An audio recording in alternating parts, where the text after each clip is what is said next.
దేవుని వాక్యమును ఆసక్తితో, భక్తితో, మర్యాదతో, గౌరవముతో, అభిమానముతో, వణుకుతో, భయముతో వినాలని ఆశపడుతున్నటువంటి ప్రపంచ దేశాల క్రైస్తవులకు, కృపామయ టీవీ వీక్షకులకు, సబ్స్క్రైబర్స్ అందరికీ కూడా, మీ కుటుంబంలో ఉన్న వారందరికీ కూడా యేసుక్రీస్తు వారి పరిశుద్ధ నామంలో మీ అందరికీ శుభాలు, వందనాలు తెలియజేస్తా ఉన్నానండి. ప్రజల మనిషిగా యోతానుని మనం చూస్తామండి. ఒక దగ్గర సమూయేలు మొదటి గ్రంథము 14వ అధ్యాయము 24 నుండి 29 వరకు ఉన్న సందర్భం. మిక్మషు అని ఒక ప్రాంతం ఉంది. అంతా కూడా కొండలు, బండలు, గుహలు, దారుణమైన పరిస్థితులు ఉంటాయి. అక్కడ నీటి జాడ కూడా చాలా తక్కువే అని చెప్పాలి.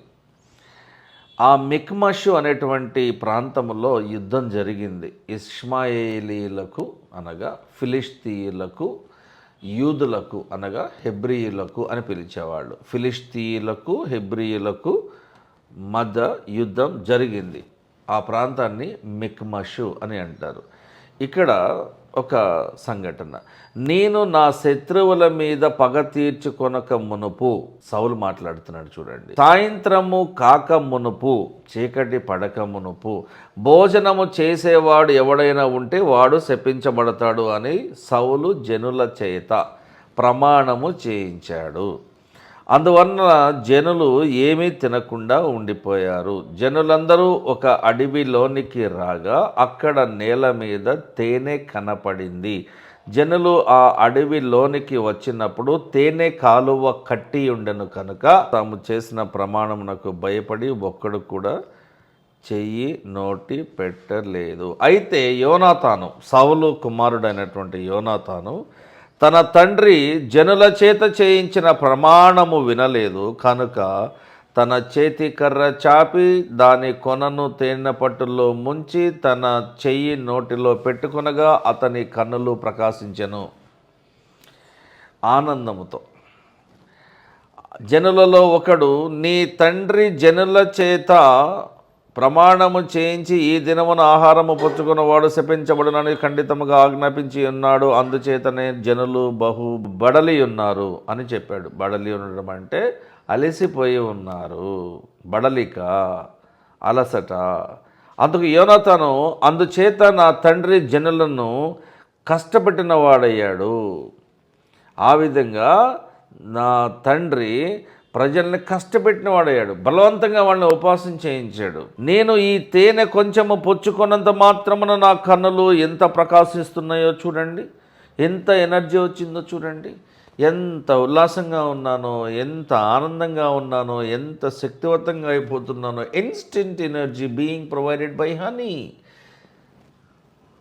అని యోనాతాను అన్నాడు, కొంచెము మాత్రము నోట్లో పెట్టుకుని. సమూయేలు మొదటి గ్రంథము 14:37లో సౌలు ఫిలిష్తీయుల వెనుక నేను దిగిపోయిన ఎడల దేవుని దగ్గర ఒక చిన్న విజ్ఞాపన పెట్టుకుంటున్నాడు. నీవు ఇశ్రాయేలీయుల చేతికి వారిని అప్పగిస్తావా లేదా అని దేవుని యొద్ద విచారణ చేయగా ఆ దినమున దేవుడు సౌలుకు ఎటువంటి రెస్పాన్స్ ఇవ్వలేదు.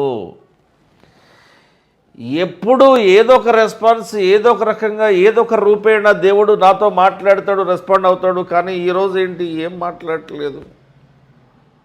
మరి నేను యుద్ధమునకు పోవాలనా పోవద్దా అనే సందిగ్ధంలో ఉన్నాడు. అసలు నాకు దేవుడు ఎందుకు రెస్పాన్స్ ఇవ్వట్లేదు అనేటువంటి ఆ బాధలో కూడా ఉన్నాడు. సమూయేలు మొదటి గ్రంథము 14:42లో నాకును నా కుమారుడైన యోనాతానునకును చీట్లు వేయండి అనే సౌలు ఆజ్ఞ ఇచ్చినప్పుడు ఆ చీటి యోనాతాను పేరు మీద వచ్చింది. సౌలు కోపం వచ్చింది. నా కొడుకే దీనికి కారణమా? యుద్ధం అయిపోయేంత వరకు ఏమీ తినకూడదని అందరితో ప్రమాణం చేయించాను కదా, నాతో సహా ఎవడో తినకూడదు, ఒకవేళ తింటే వాడు దేవుని చేత శపించబడతాడు. ఇప్పుడు దేవుడు నాకు రెస్పాన్స్ ఇవ్వబడిన కారణం అదే.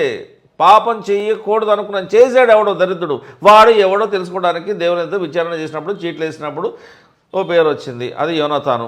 అసలు ఇది యోనాతానా నేనా కారణం అని చెప్పి వీళ్ళిద్దరి పేర్లు వేయించాడు. అప్పుడు మళ్ళీ యోనాతానే.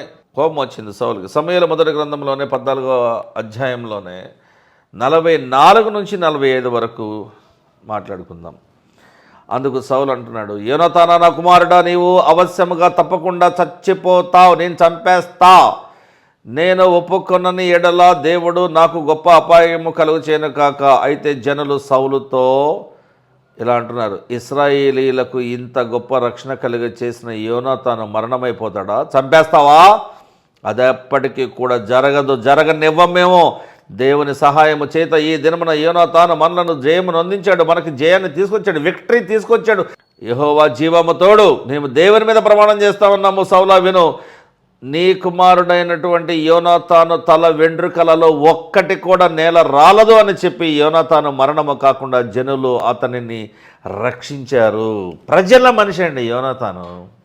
ప్రజలు కోరుకున్న నాయకుడు, ప్రజలు ఇష్టపడిన నాయకుడు. ఎప్పుడూ ప్రజల్లో ఉండేటువంటి నాయకులు కొంతమంది ఉంటారు, వారికి ఎప్పుడు కూడా ప్రజల అండదండ ఉంటుంది. కాబట్టి యోనాతాను ప్రజలు మెచ్చిన నాయకుడు కాబట్టి అతను మరణము కాకుండా వాళ్ళే అతన్ని కాపాడారు. వాళ్ళు ఒకటే చెప్పారు, దేవునికి నీ కొడుకంటే ఇష్టం లేకపోతే ఎప్పుడో చంపేసి ఉండేవాడు కదా. తేనె నోటికి అంటించిన మరుక్షణం చచ్చిపోయి ఉండాలి కదా, శపించబడి ఉండాలి కదా, అతనికి ఏదో ఒక పుండ్లో రోగం వచ్చి ఉండాలి కదా. రాలేదు అంటే అర్థం ఏంటి? అతను చేసింది పెద్ద తప్పేం కాదని దేవుడు చూసి చూడకుండా వదిలేశాడు. దేవుడే క్షమిస్తే నువ్వెంత? కాబట్టి ప్రజలు మెచ్చే నాయకులు, ప్రజలు మెచ్చేటువంటి యుద్ధము చేసేవారు, ప్రజలు మెచ్చేటువంటి కాపరులు, ప్రజలు మెచ్చేటువంటి మనుషులు మనకి ఈ రోజున కావాలి. చిన్న ప్రార్థన కొరకే తలలో వచ్చిన పరలోకమందున్న మా తండ్రి, మా ప్రార్థన ఆలకించండి ప్రభువా. మేము మా జీవితాలు, మా ఆలోచన, మా విధి విధానాలు, మా ప్రవర్తన, మా జీవన విధానం అంతా కూడా నీకు నచ్చే విధంగా ఉండే విషయమే మాకు సహాయం చేయమని యేసుక్రీస్తు వారి పరిశుద్ధ నామంలో అడుగుతున్నాం తండ్రి. ఆమేన్. Thank you.